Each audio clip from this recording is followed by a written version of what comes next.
For those of us who like to play solo RPGs, there has been, I think, little better released recently than Ironsworn, a tabletop RPG of Perilous Quest by Sean Tompkin.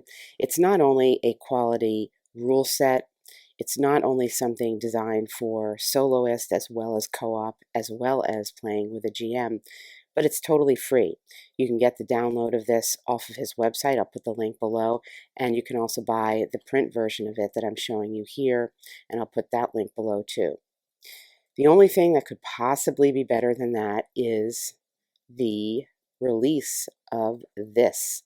This is Ironsworn Delve. It is a perilous expeditions for the Ironsworn RPG.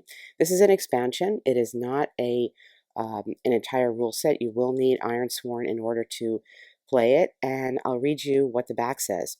The depths await. This supplement for the Ironsworn tabletop role-playing game takes your quest to the deepest, darkest reaches of the Ironlands. Plunge into subterranean caverns, explore untracked forests and foreboding swamps, journey across iron-bound wastes, uncover lost secrets within ancient ruins. So what you get here is, as with the main book, support for solo co-op and traditional guided play, gameplay options, tips, and setting details for quest-driven expeditions within perilous sites. So what you're getting here, the delve is referring not just to a particular dungeon or dungeons that you might go into, but as we'll see, going into a variety of interior spaces. What I'm going to do in this video is really just a flip through of the book, showing you a little bit of what's inside it. I have not played with this expansion yet. I just received this in the mail from the designer, and I thank you very much, Sean Tompkin, for making it available to me to show to you guys. And I just want to give you a look inside. Here are the credits as we start, noting again, Ironsworn Delve is a supplement for the Ironsworn tabletop role-playing game. You'll need the Ironsworn rulebook to use this supplement, which is free to download. And we have detailed table of contents here as in the main book. Prepare to delve, what this book contains, what you need to get started, how to discover a site and build your sites. And you'll see pretty quickly one of the great things about this rule set is its very elegant way of introducing randomness for you if you are playing as a soloist, or even giving you resources to use if you're playing as the GM in a game. We have some specific delve moves that are specific to this rule set. We have explanations of how to integrate sites into quests, more detail about sites, the various themes that sites are. They could be ancient, corrupted, fortified, hallowed, and they could be in different domains, and I will show you all of this. There are some site starters that you're given. Again, integrating, as does the original rule set, both guided material from the designer as well as open-ended suggestions for you as the player, and I think the integration of those two is what really makes this work. We have various denizens of the sites, threats to the sites, objects of power, treasures await, wealth, artifacts. You can see that you're getting the components to create and populate all sorts of underground or contained worlds within Ironsworn. And of course, what would Ironsworn be without a chapter on oracles? So we have some oracle tables that are specific to delve. Two appendices, the delve moves, and then some more optional moves and an index, which, as I recall, is going to be pretty good. And again, typical of the wonderful products that are associated with Ironsworn, excellent design, excellent art, and quality of material. Prepare to delve. Ancient ruins, deep caverns, mysterious woods, dreadful swamps. The Ironlands are riddled with untamed reaches and dark depths, where only the reckless or resolute venture. In Ironsworn Delve, these locations are called sites.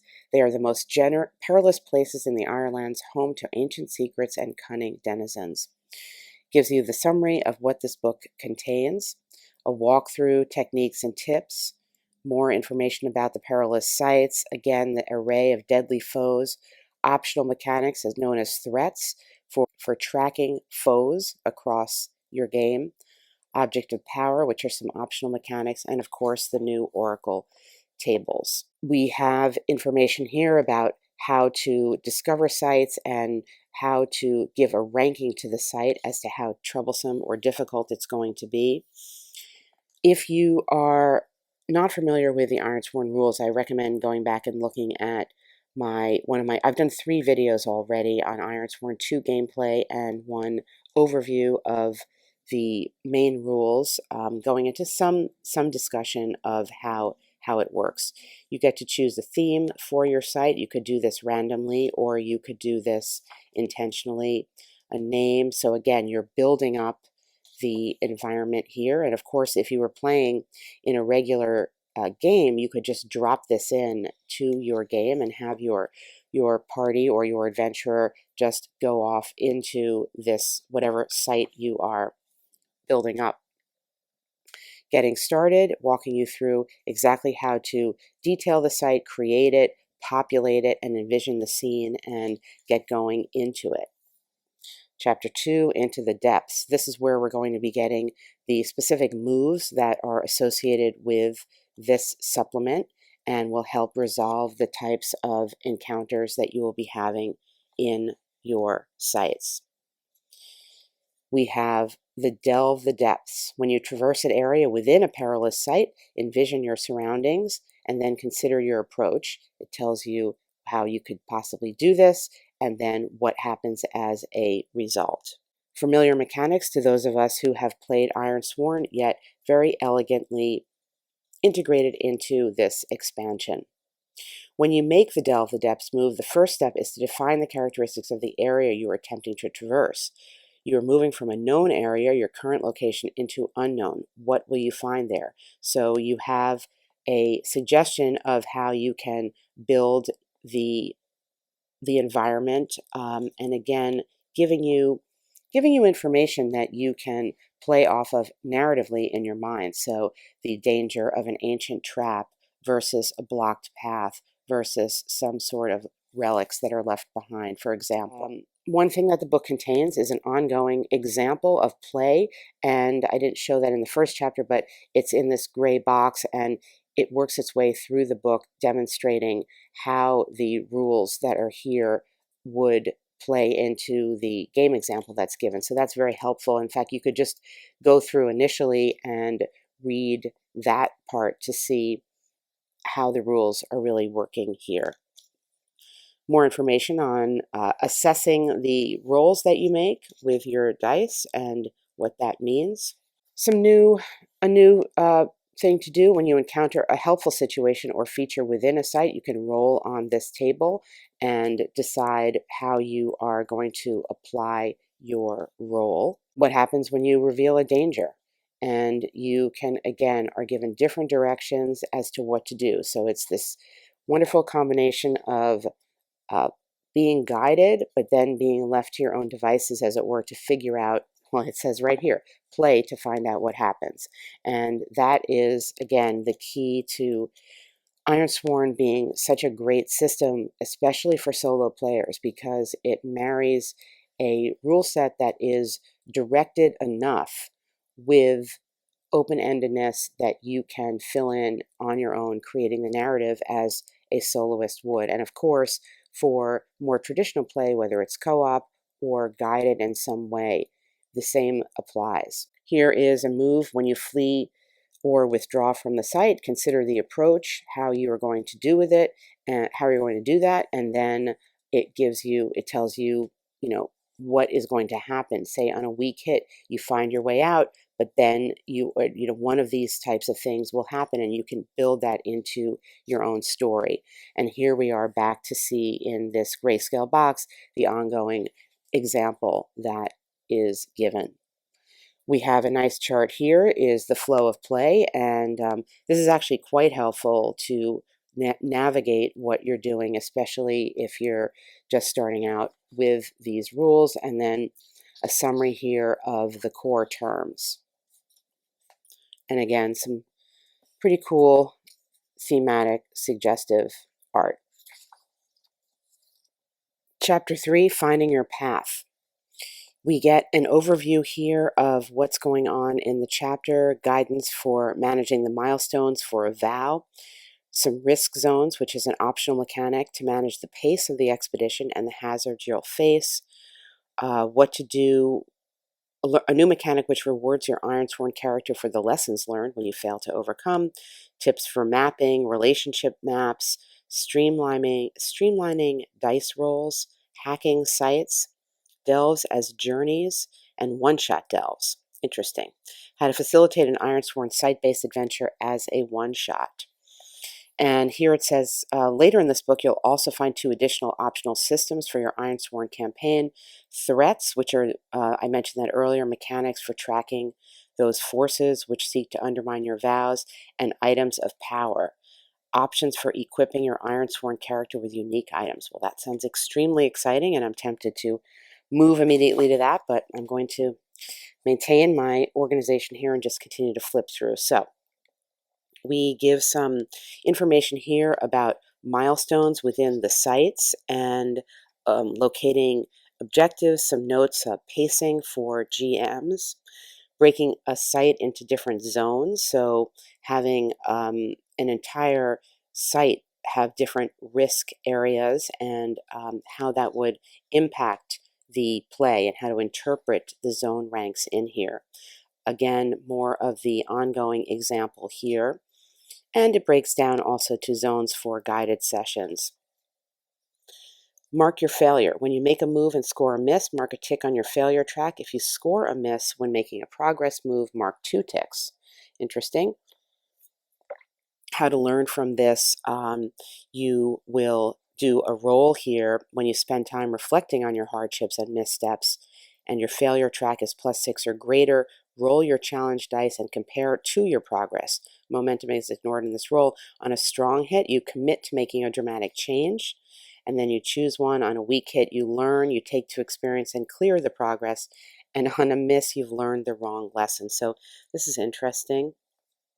Things on mapping the sites, relationship maps, the map of a physical location. You can create a relationship map to track various important NPCs and factions within that site. Streamlining the dice rolling. Because Delve is focused on generating your surroundings and resolving your movement through a site with a higher level of granularity than a typical Ironsworn session, it may tend to involve a fair bit of dice rolling. If you find this gets tedious or overly mechanical, consider the following approaches. Well, go with your gut, something always good to do. Let it ride. So we're giving some general guidance or rules here for I don't want to say glossing over things, but moving things along, as it were. Casting runes. Have plenty of D10s on hand? I bet most people watching this video do. This technique lets you pre-roll oracle dice. It speeds things up at the table, but more importantly, it feels as if you're divining an answer from a set of inscrutable runes. Plus, it's fun to roll a big fistful of dice. Well, that is true. Get your D10s. If you have other players at the table, roll the dice where everyone has access or appoint somebody as the reader, and then you look at the rolled dice. Take the topmost D10 as your tens digit. If 2 dice are at the same level, take the leftmost one. Once you've used the results, set those dice aside. Those powers are spent for now. After you've read the last pair of dice, it's time to scoop up all the D10s and roll them again. Give the dice a theme. Oh, I skipped this here, the bottommost one as your ones digit. So just sort of adding a little logistical level to coming up with the number for it. Reveal a danger. When you encounter a risky situation within a site, envision the danger or roll on the following table. So again, giving you some direction, as well as, of course, the typical flexibility that you would have to use multiple themes or domains and ways to do that. Creating your own. There's some blank templates here for creating your own types of themes and domains. What's interesting here, and perhaps I'll when I demo this, perhaps I'll do this. What's interesting here is that it lets you comfortably think of the structure, the scaffolding for your adventure beforehand, sort of in the GM role, and then pull it in quote unquote randomly as you're going through it, but it's all going to fit together with a theme. So a slightly different approach, but one that is perhaps of use to people. The delves as journeys. The delve mechanics are functionally and narratively similar to Ironsworn's undertake a journey and reach your destination moves, but with an extra level of detail and focus. And it talks about using these on the sort of overland portion of your journeys.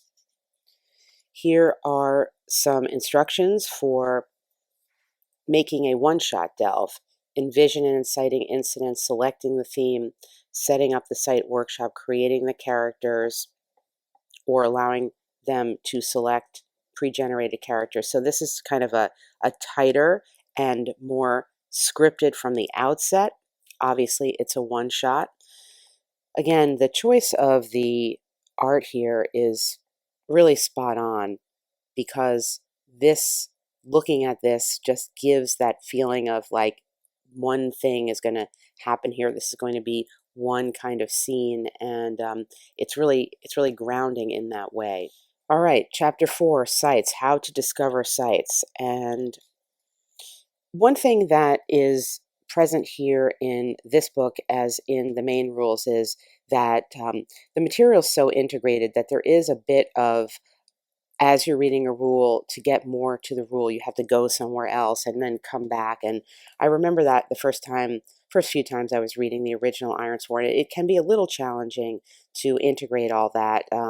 Not sure how else it could be presented better, because there's the fact of the bigger picture rules and the more details, and they are kind of linked, and you have to make a choice about that. But I did notice here, as in the original, that's another a commonality of presentation that might not be the easiest to integrate. This is interesting. A series of questions that you are asked and then forced to think about, that are kind of broader brush questions about the world that you are creating here, or your version of the Ireland's world. Is warfare dominant? Is religion dominant? Are there mystical forces or monstrous creatures, spirits in haunted places, ancient civilizations? Asking and answering those questions and then tying it into the theme is a great way of walking you through world creation, world building, really, in a way that is relatively time efficient and, of course, narrative driven. And so we have here the descriptions of what a ravaged place would be, and then we have under the theme some features and dangers that you could easily just roll up, and then based on that start to create and build out a world. And again, I will demo this. There's definitely going to be a gameplay demo at some point, but this is just mostly to give you a taste of what is inside the book. We have a section including site starters, if you want to roll them up with names and themes and domains already there for you, and then further information about them. So you could just roll your d20 and get to a place right away, like the Bone Wilds, and it gives you the rank, the theme, the domain, tells you who's there, and some description. So that is doing a lot of the work for you, and yet again leaving it relatively open-ended. You could, of course, use this. What you could do to create easily create an adventure is roll 2 d20s, and you have, the place you're starting on 4 and the place you're journeying to on 7, say, for example. Foul Water Plunge we have. Hollow Mount Island. Great Hammer Deep. That's a mine. An underkeep. A barrow. The Icebound Reach. We have a sinking temple, that's a ruin. We have a stronghold here. So a nice variety of 20 sample sites for you to get going in. What would an RPG be without Denizens? Again, just really well selected art here. So we have a matrix here again, available for download. Everything here is available for download. Again, so awesome. It will give you a matrix here that you can populate and use and create your own table here. And it could be thematic, and it sort of walks you through what is going on in there and where they are and why they are and how often they are. And now we have some NPC characters here. And some animals.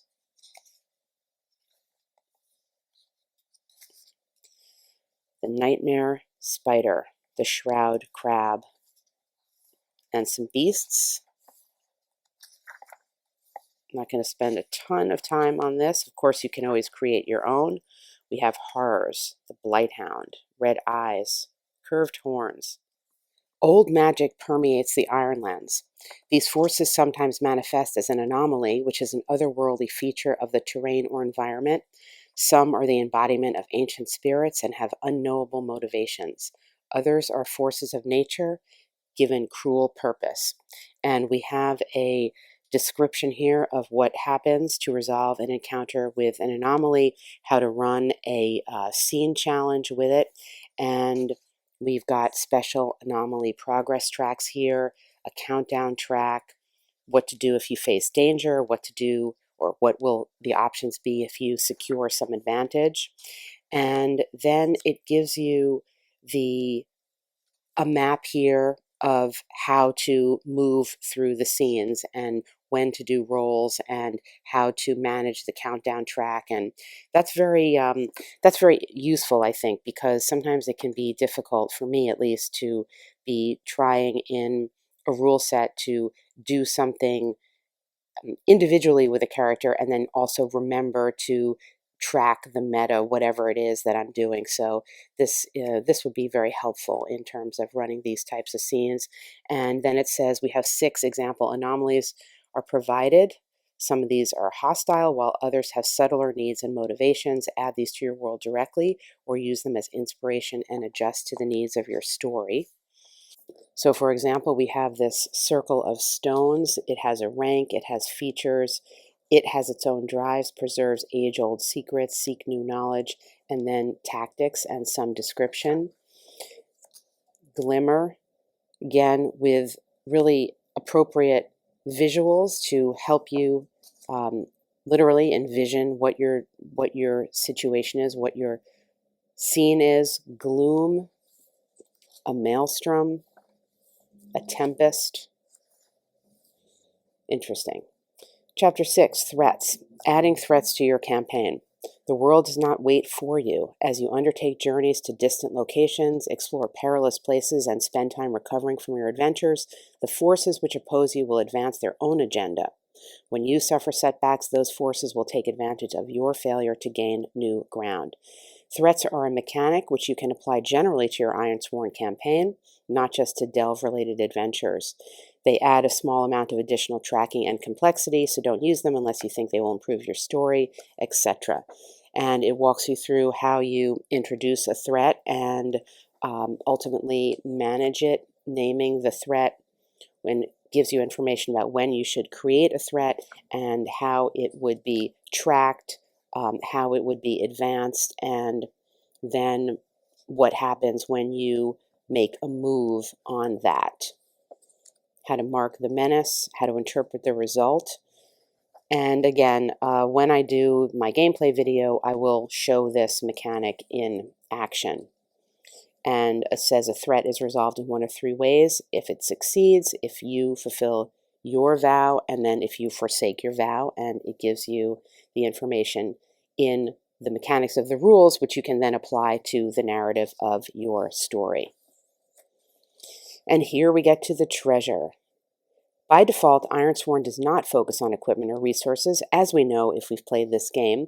The particulars of what you carry in your pack might influence the story in your fictional framing, and the check your gear move can help you overcome challenges with the aid of a fortuitously introduced item. But here we have some broader rules for this. It says this chapter broadens those exceptions. to the rules, the assets that we have, special objects. So we have artifacts, rarities, wealth that we have. Again, a box from the designer saying these rules and guidelines can be used or ignored as you like. Some options, such as wealth and rarities, add a small amount of additional mechanical complexity and tracking to Ironsworn.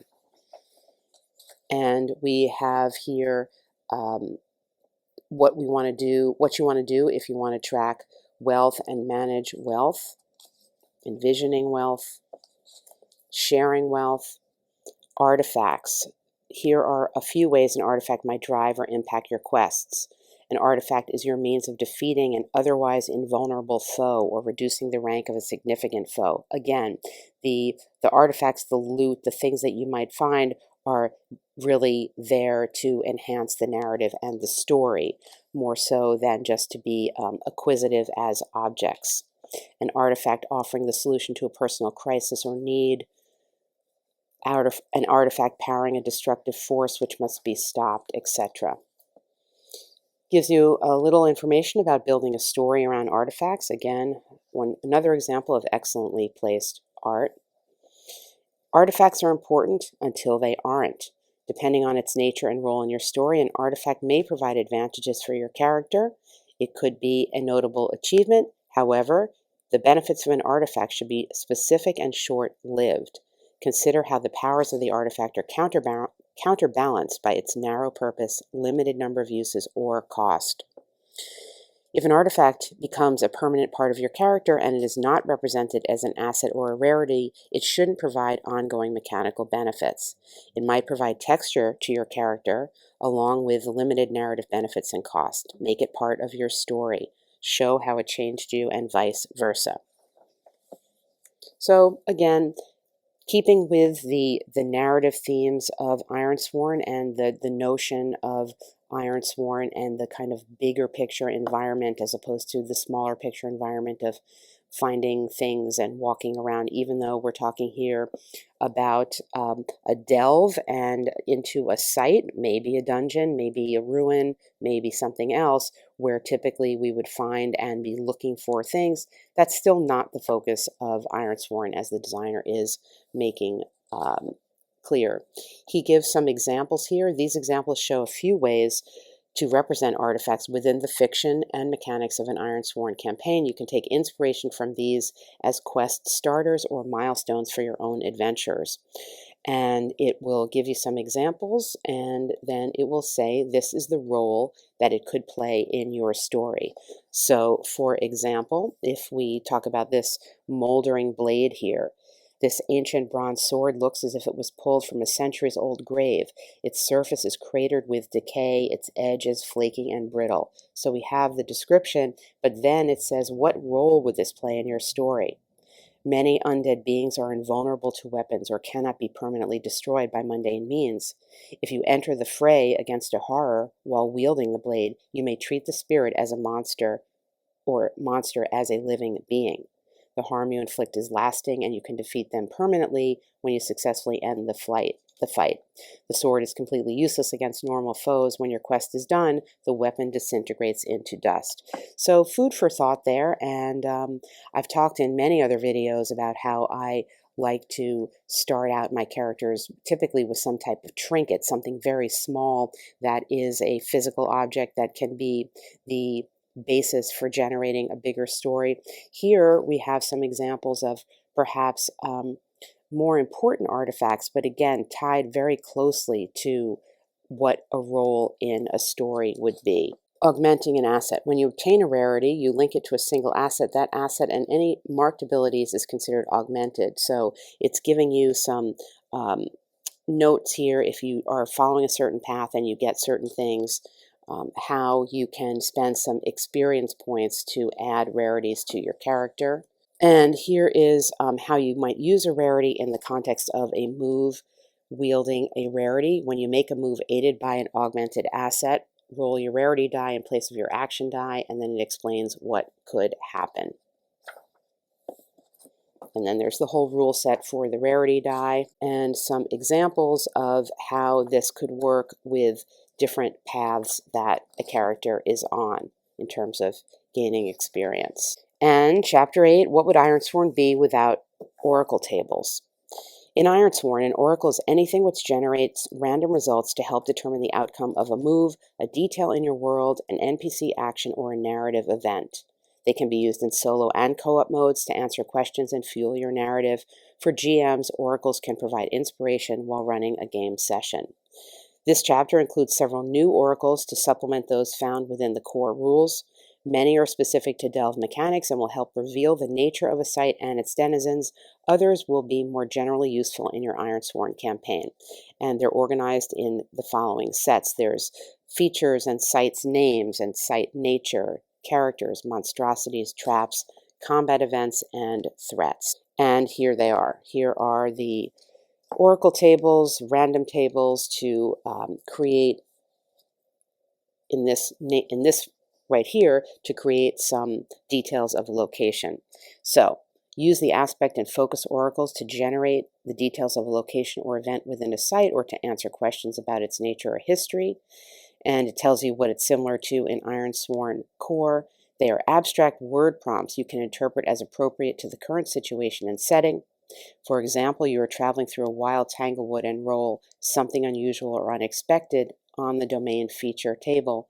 You then ask the oracle what you discover using the aspect and focus tables. These are the ones that are right here. The oracle responds, depleted environment. Interpreting this answer, you envision coming upon an expanse of cleared forest. All that remains of this once thick woodland is rotted stumps. What happened there? Perhaps the answer lies ahead. So again, very carefully selected words that you can pair together to give yourself a narrative prompt to answer a question. So the oracle table here is not simply giving you a yes or a no or a thing. It's giving you a narrative suggestion. So if you rolled on a pillaged lair, then you have a suggestion. If you roll on an isolated material, I don't know what that could mean. Perhaps in the context of your story, you would be able to develop that. A marked obstacle, as that works. We have more oracle tables about the sites and to generate names for sites. Even if you don't want to generate a name for a site, you can use the description and details to give you a feeling about the site. Is it grim, endless, blighted? Is it secret or dreaded or shattered? All of these things are narrative prompts. More details about the site name and namesake. And then these are linked to going back to the places that we showed earlier in the book on the various areas or the maps. I can't easily find it right now. The nature, the theme of the domain. Character, use the disposition oracle to understand the initial posture of another character or faction toward you, which may change as you interact. Or you can use this oracle to define the relationships between NPCs or factions, and it tells you to give them how you can give them a task or obstacle using the activity oracle, and then this can be combined also with oracles from the core group. Monstrosities, creating these things, the size, its form, its characteristics, its abilities, trap oracles. So really a lot of random tables here that will allow you to build a world and populate it with obstacles, encounters, and such. Combat events, it says use the combat event oracles to answer questions about the actions of a foe or enemy force.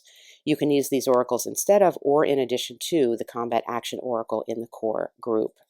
And it explains to you how to do it. Roll once on each of the method oracle above and the target oracle, and then interpret the response as appropriate to the current situation and the nature of your foe. For example, you're fighting a Raskar, a bear-like beast. It has initiative and you want to know what it does next. You ask the oracle, rolling, method, and target. The oracle responds, await weakness. You envision the Raskar circling you, its keen eyes narrowing as it looks for an opening in your defenses. You must face danger to avoid being outmaneuvered.